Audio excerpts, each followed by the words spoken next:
The idea behind the exhibition is to fill the citadel with sounds. So we have the natural sounds of the old city, the bells, the muezzin, the different languages that are spoken within the old city walls, and particularly within the citadel.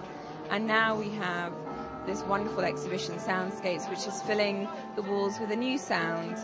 This is the first time in the world where an archaeological site has been brought together with modern design, technology and music to produce such a kind of exhibition. What we have here is a real live concert. The music is played on computer command, so the harp that you hear is, in fact, the sounds are coming from the harp. The computer program is making the arms pluck, as with the bells, with the drums, with the tambourines, the contrabass. The hard part of designing such an exhibition was, in fact, trying to make the juxtaposition natural between something that was new and something that was old, and trying to find the harmony within the instruments, within the walls, to make something that looked very natural within the environment, and yet, as you can see,